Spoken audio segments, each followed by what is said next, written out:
I knew something was off the second my Outlook calendar pinged with a mandatory sync meeting at 9:13 a.m. on a random-ass Tuesday. Not 9 o'clock, not 9:159:13, like they were trying to catch me emotionally off balance. I clicked into the invite and felt my stomach clench. It was from Greg in HR. Subject line, realignment strategy touchpoint. That's corporate code for we're about to screw you without dinner or a kiss. When I walked into conference room B, the air smelled like new carpet glue and betrayal. Greg was already there, perched like a smug gargoyle on the corner of the table, and next to him, my boss, Martin. 12 years I gave that man. And there he was, eyes glued to a lukewarm cup of Starbucks like it held the meaning of life. Couldn't even look at me. Greg smiled like a used car salesman in a recession. Ashley, thanks for coming. I know this is short notice. My chair was already pulled out. They don't do that unless it's a firing, or a performance improvement plan, or a ritual sacrifice, apparently. Then came the speech. Oh, the speech. As part of our ongoing efforts to streamline operational efficiency and enhance cross-functional synergies, your role has been identified as redundant in the new org structure. Translation: we don't want to pay your senior salary anymore, so we found a college intern with a spreadsheet fetish to do your job for half the cost and none of the experience. I blinked. Once, twice, waiting for Martin to say something, anything, but he just nodded like a malfunctioning bobblehead, refusing to raise those cowardly, watery eyes from his latte. I think I blacked out for a second because the next thing I knew, Greg was sliding a folder toward me like he was dealing blackjack at a table no one wanted to be at. Here's your separation packet, he said, as if he were handing me a party favor bag at a 6-year-old's birthday. You'll find the terms of your severance agreement inside, as well as information about COBRA coverage and final paycheck disbursement. We appreciate your service. Appreciate. That word hit me like a brick made of dry sarcasm and broken promises. Then came the kicker. As I opened my mouth, just barely, mind you, to ask why, Martin stood up like the meeting was already over. Greg will walk you out, he said, and bolted out the door like it was on fire. Walk me out, like I was a damn shoplifter. Like I hadn't trained 3 different departments through 2 acquisitions and a platform migration. Greg stood up and did that awkward HR half-smile that's supposed to say this isn't personal but really just screams I got a bonus for this. I barely remember collecting my things. My nameplate, a cracked coffee mug from the All Hands in 2014, a framed picture of my dog Maple in a Santa hat, the little cactus from my windowsill that Greg told me I couldn't take because technically it was company property. I took it anyway. Come at me, Greg. And as I walked out of the only job I'd ever truly given a damn about, through the sterile halls that still had my fingerprints all over their success stories, a single thought screamed in my skull louder than the heels clacking behind me. They didn't just fire me. They erased me. Hey, if you've made it this far, you're already part of the 3% who don't ghost me like Greg did. 97% of folks watching don't subscribe, and I'm chasing my first 10,000 subscribers like it's a severance package that actually respects me. So smash that button like your HR and I just asked for fair pay. Back at my apartment, I sat on the floor with the box of my career on one side and Maple on the other. She licked my hand like she knew. I'd always imagined I'd leave that job on my own terms. Instead, I left with a paper packet, a passive-aggressive branded pen, and a deep, gnawing sense of injustice. But here's the thing about being kicked down. Eventually you stop falling. Eventually you start crawling through the fine print. And sometimes, buried in the rubble, you find a clause, a loophole, a spark. I just didn't know it yet. But they were about to make the most expensive mistake of their quarter. Maybe even the year. I didn't sleep that night, not even a little. My brain was a tumble dryer set to rage spin, cycling through every PowerPoint deck I ever saved their ass with. Every weekend I worked through so Martin could unplug with the family. Every time I stayed silent when Greg botched another diversity initiative by handing out reusable tote bags with the company logo like that fixed anything. By 3:47 a.m., I had 2 tabs open comparing severance norms for senior employees in our industry and a Word doc titled What I Deserve. Spoiler alert, it was not what Greg had slipped into that manila folder like a fast food napkin. I showed up to my own execution looking like a woman prepared for court, not a consultation. I had printouts, annotated PDFs, a binder with stickies. I even wore the navy blazer they gave me at the 10-year anniversary party, just to twist the knife a little. Greg was already seated, sipping Diet Coke like it was communion wine. His expression, mix of corporate boredom and smug inevitability. He didn't say hello. He said, let's make this quick. I opened with the numbers. Greg, I began, calm, collected, despite the volcano eating my stomach lining. For someone with my tenure and level, industry standards range between 3 to 6 months of severance. What you're offering barely covers COBRA and a month of rent. He smiled like a robot programmed for fake empathy. I understand this is difficult, Ashley, but unfortunately it's standard policy. I blinked. Okay, but we both know standard policy isn't a legal term. I've seen employees in marketing walk out with twice this after 2 years. He didn't even flinch. That's confidential and I can't discuss other severance agreements. What I can tell you is that this is what we offer in your situation. It's non-negotiable. That phrase, non-negotiable, it hit me like a flat note in a breakup song. He might as well have said, "You know you're worth more, but we're betting you won't fight us." I leaned in. "So after 12 years, I get 2 weeks' pay, a pamphlet about mental health services, and a reminder that I'm replaceable?" Greg did his best benevolent HR goblin face. "Ashley, you're not replaceable. You're valued. We appreciate your contributions. Then why are you shoveling me out the door like I just pissed on the server rack?" Silence. He opened his mouth, thought better of it, then recited again like a chant. "I'm sorry, Ashley, but it's standard policy. It's not personal." My laughter startled even me. A hard, bitter bark. "Oh, it's not personal? You want to tell that to the 12 Christmas parties I planned? The departmental budgets I salvaged with duct tape and caffeine? The time I rewrote your diversity slide deck because you spelled inclusion wrong?" Greg's nostrils flared, which was the closest I've ever seen him get to a human emotion. "Understand you're upset, but this is the offer. It's final." And that's when it hit me they never expected me to ask.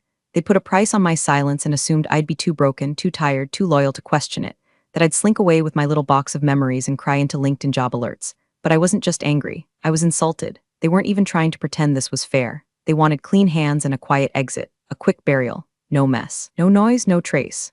Greg pushed the folder across the table again like it was a peace offering. "Just sign and we can get your final paycheck processed." I stared at it. At the half-assed severance, the NDA clause, the line that said I waived all future claims against the company. And something in my chest, something old and flammable, lit itself on fire. "I'll review it," I said flatly, standing. Greg blinked. "You're not signing? Not today. Not until I have someone else look at it." His face twitched. "You're entitled to seek counsel, of course. But just so you know, nothing will change.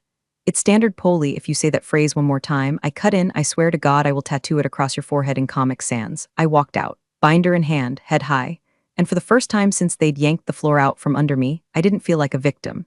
I felt like a woman who was done playing nice. I'd never realized how many damn company documents I'd hoarded until I started feeding them to the shredder like they owed me money. Manuals, memos, old pay stubs, pointless employee appreciation certificates, they all went through the blades in a cathartic blur.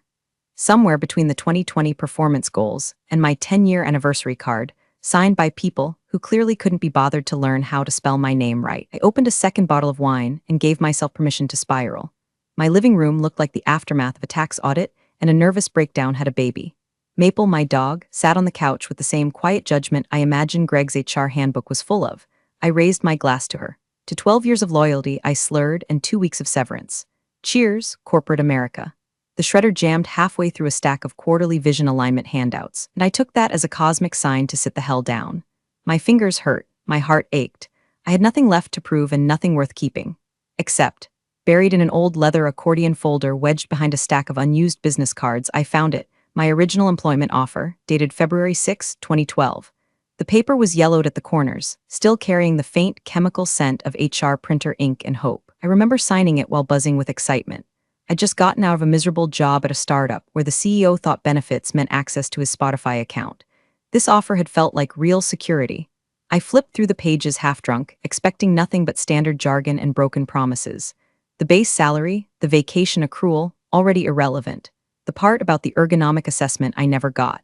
And then, deeper in, past the NDA clause and the forced arbitration agreement, in a section I'd skipped 12 years ago because my eyes had glazed over halfway through, all unvested shares under the Employee Equity Incentive Plan shall become fully vested upon termination of employment by the company without cause. I blinked, then blinked again. Wait, what? I read it 5 more times, each word slowly burning into my brain like a sunrise you weren't expecting. Fully vested upon termination without cause. Greg's exact words had been, "This restructuring isn't about performance. It's not personal."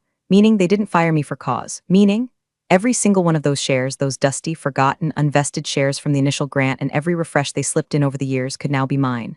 Not maybe, not subject to review, not pending approval.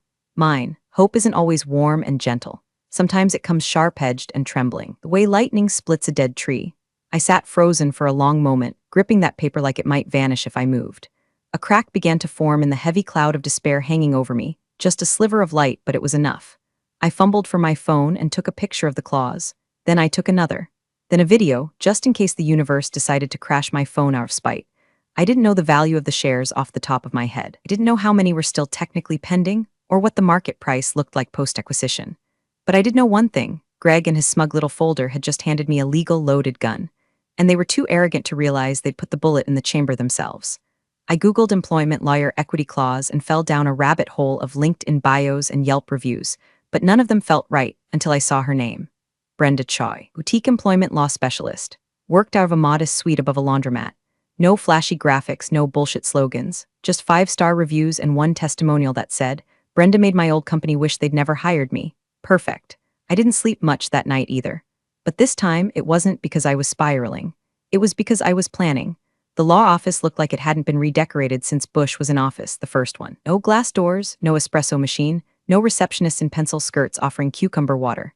Just a scratched wooden placard that read Brenda Choi-esque, and a bell that sounded like it belonged in an old-timey general store. I rang it once. Nothing. Rang it again and heard a muffled voice from behind a door. Yeah, I heard you. Come in unless you're selling toner. I stepped inside and immediately tripped over a box labeled Deposition Transcripts 2016. The whole place smelled like strong coffee and overworked laser printers. A fan whirred in the corner, oscillating over a precarious tower of manila folders. Behind a cluttered desk sat a woman in a flannel shirt and Converse sneakers, reading something on a tablet with one eye narrowed like it owed her money. Brenda Choi looked nothing like the Harvard-polished lawyers I had imagined during my insomnia-fueled Googling. She looked like she could beat someone at poker and then represent them in court the next day. You're Ashley, she said without standing. My friend Jamie says you got hosed. Sit down. Let's hear the damage. I hesitated for a beat. The wine-fueled confidence from last night had worn off, and suddenly I felt like maybe I'd overreacted, like maybe the clause wasn't as powerful as I hoped, like maybe I'd made a fool of myself. But then Brenda raised an eyebrow and gestured with her pen. Clock's ticking, and I don't do emotional support. I do legal blood sport, talk, so I talked. I laid it all out, the surprise firing, the cardboard box, Greg's smirk, the 2-week severance that wouldn't even cover my COBRA premiums. And finally, I handed her the copy of my offer letter. Page 6, I said, last paragraph. She didn't react at first, just read, then reread, and set the paper down slowly and leaned back like a lion after spotting a limping gazelle. Tell me they didn't include this clause in your separation agreement. They didn't, I said. They didn't mention shares at all. Her smile was slow, wicked, and full of something electric. Oh, they are going to regret being so standard. Something inside me clicked. It wasn't just that I'd found a lawyer. I'd found my lawyer. Brenda wasn't here to gently negotiate. She was here to wreck houseplints and take names. They might argue it doesn't apply to you anymore, I said, my voice unsure despite the caffeine and adrenaline trying to prop me up. Brenda snorted. They can argue the moon's made of cheese. Doesn't mean it'll hold up in arbitration. This clause is clean, airtight, and stupidly specific. You were terminated without cause. These shares are yours. I let out a breath I didn't know I'd been holding since the day I was fired. She steepled her fingers. What we do next depends on one thing. Do you want a check or do you want vengeance? I blinked. Can I say both? Brenda's grin widened. Now you're speaking my language. She pulled a legal pad toward her and began writing furiously. We're not just going to ask for the shares. We're going to frame this around their negligence. The fact that they omitted a material clause in your severance. The standard policy line is going to be our Trojan horse. You think they'll panic? Oh, honey, she said, flipping to a new page. They'll panic so hard Greg might finally break a sweat.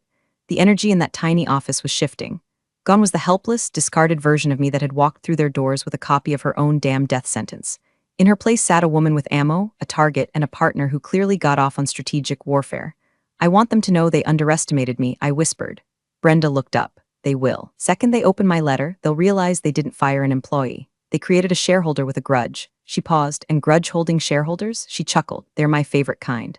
The next few days crawled by like a tax season hangover. Brenda had warned me, once I start writing, don't hover. Let the hunter hunt. Easy for her to say, she was in predator mode.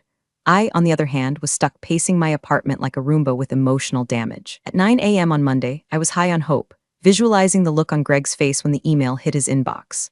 By noon, I was refreshing the stock market app and calculating how many shares I might get and what they might be worth, and what I'd do with the money, pay off my car, move to Oregon, buy a waffle truck, whatever.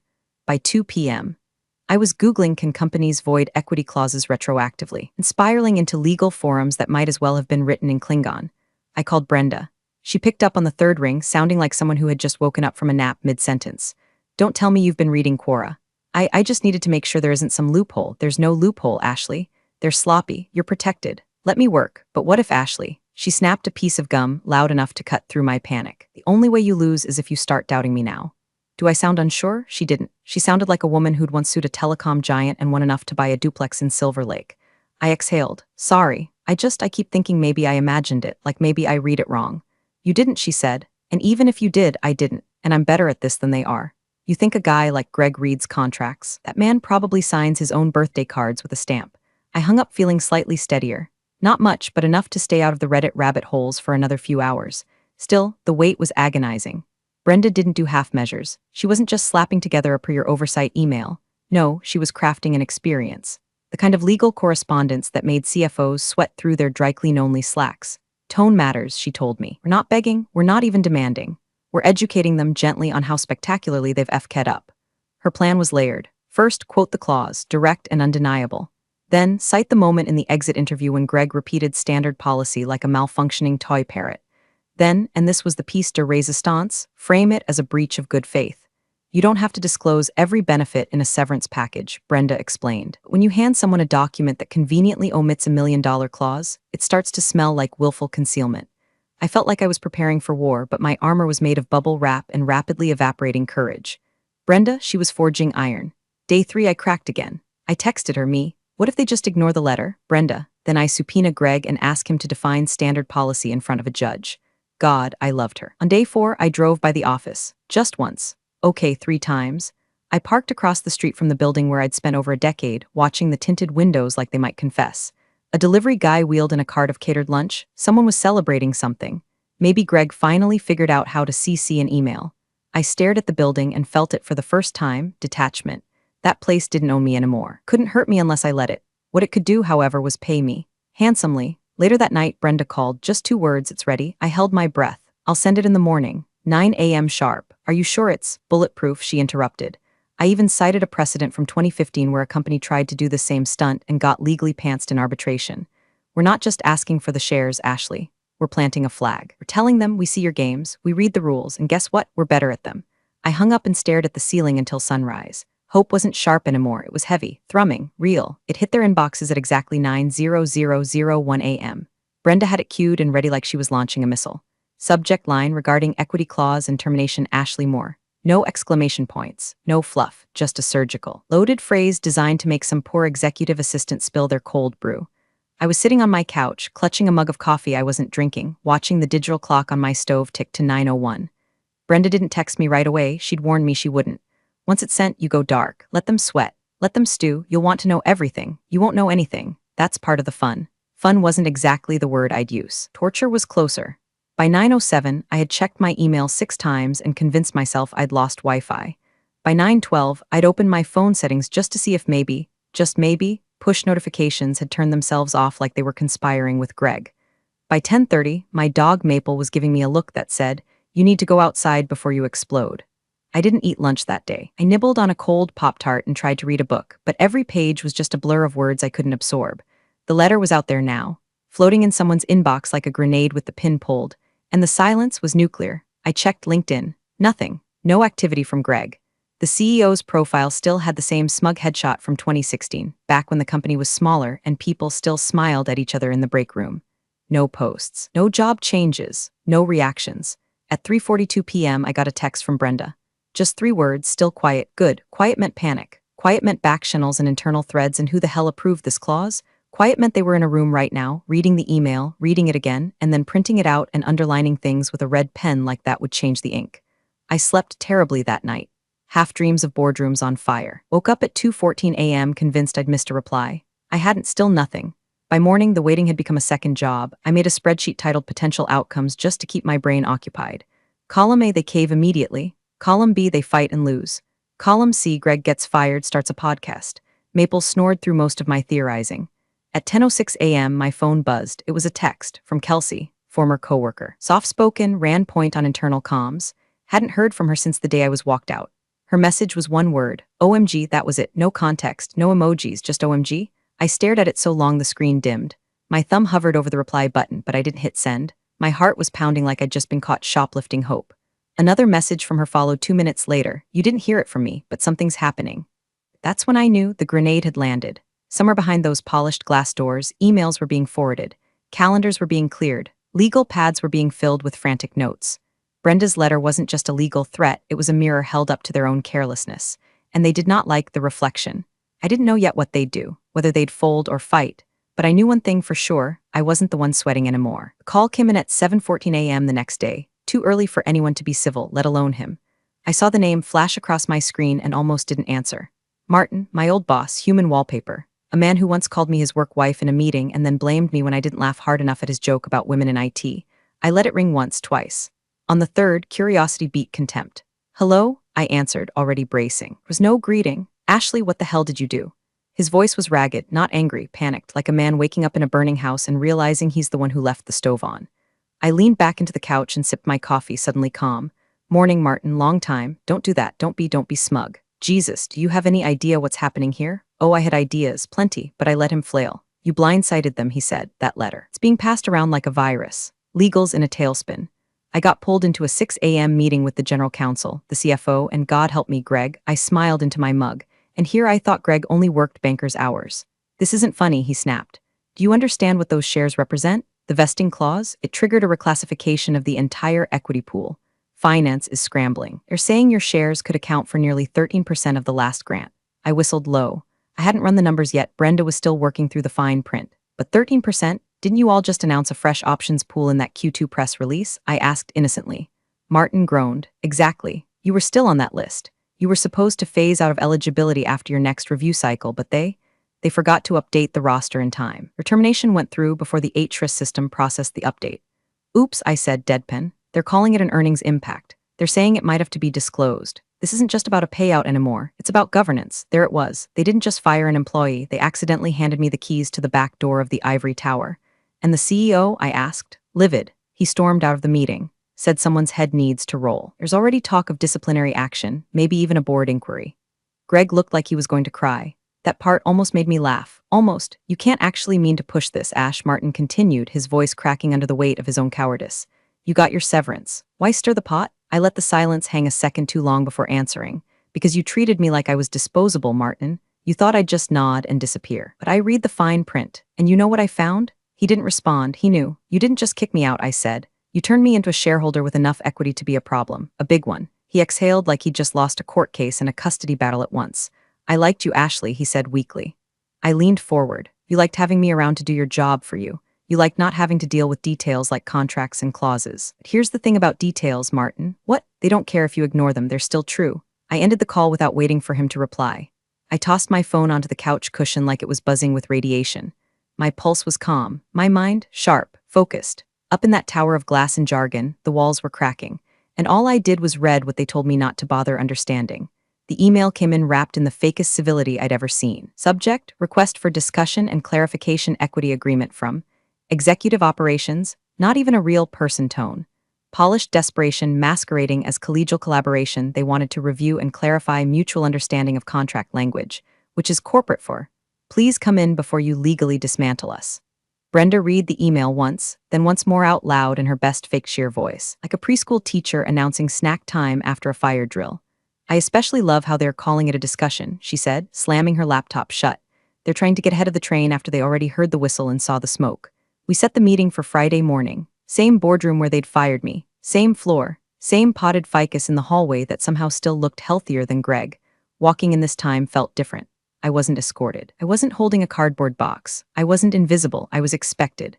Brenda led the way like a general entering enemy territory. She wore a navy blue suit that looked soft enough to pet but sharp enough to wound. I wore black, not funeral black, wore black. Inside, the room was packed. 6 people at the table, 2 at the wall with laptops. Legal had shown up armed. At the head sat the CEO, Dan Forsyth himself, tan, botoxed, and wearing the kind of apologetic expression that screams, "I'm only sorry because I got caught." Greg was there too. He looked like someone had drained his blood and replaced it with La Croix. Pale, sweaty, a human oops. Dan stood. "Ashley, thank you for coming. We appreciate the chance to speak in person." Brenda dropped her binder on the table. Thud. "Let's talk about this standard policy you've been waving around like it replaces contract law."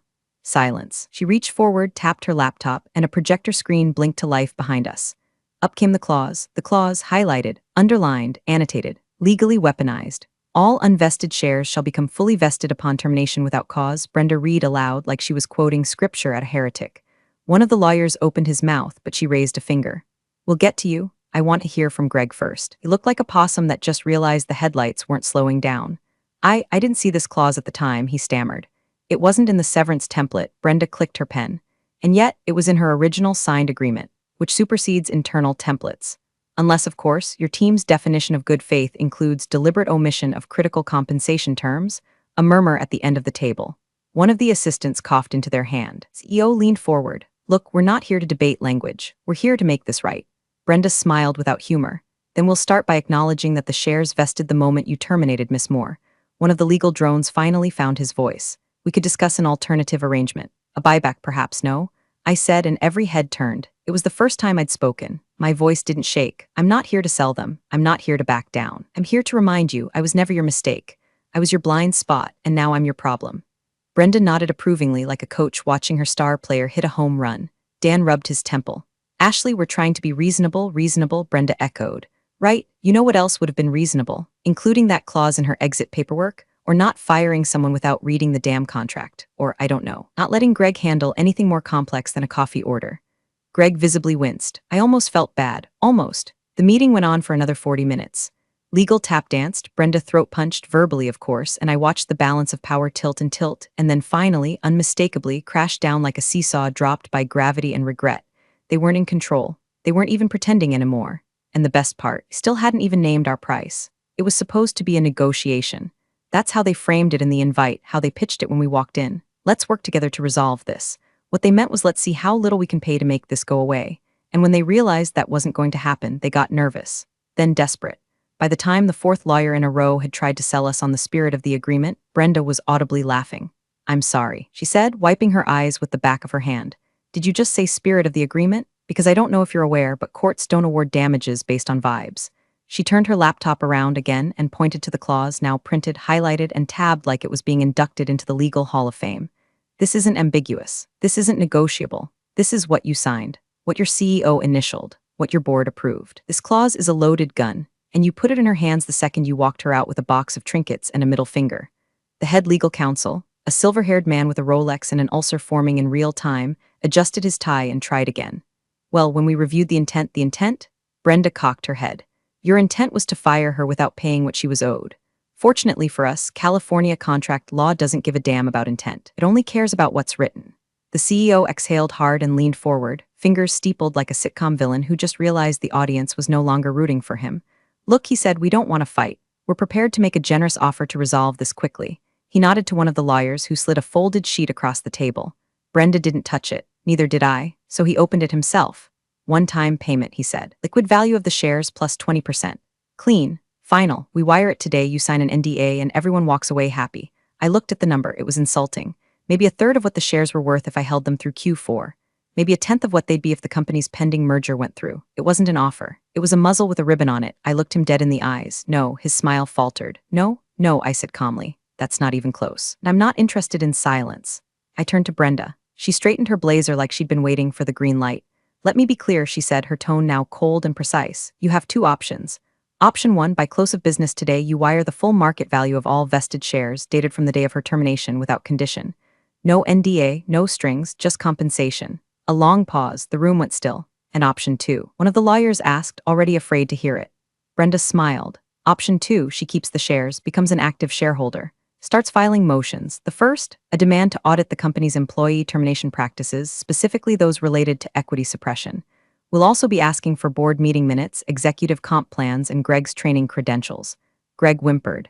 And just so we're all aligned, she added sweetly, I'll be exercising those rights publicly, which means press coverage, which means shareholder calls, which means the words bad faith termination and governance failure start appearing in places your investors can see. The color drained from the CEO's face like someone had unplugged him. I leaned in, folding my hands neatly. You treated me like I was disposable, I said. Now I'm the crack in your balance sheet, so either pay me what I'm owed. Watch me sit in the next shareholders meeting and ask Greg to define standard policy on the record. Dead silence. Then the CEO turned to legal and said, voice tight as piano wire, draft the wire paperwork. No handshake, no apology, just an ending. As we walked out past the same receptionist who once asked me to refill the coffee pod drawer, I felt lighter than I had in months. Brenda nudged me as the elevator doors opened. They'll remember this one, she said. You didn't just get even, you got equity. And when the wire hit my account 4 hours later, 7 digits deep, I didn't pop champagne or post a humble brag on LinkedIn. I just fed Maple a second dinner and deleted every email folder with that company's name on it. They erased me. And I came back as a shareholder. Appreciate you sticking around, you legends of the break room.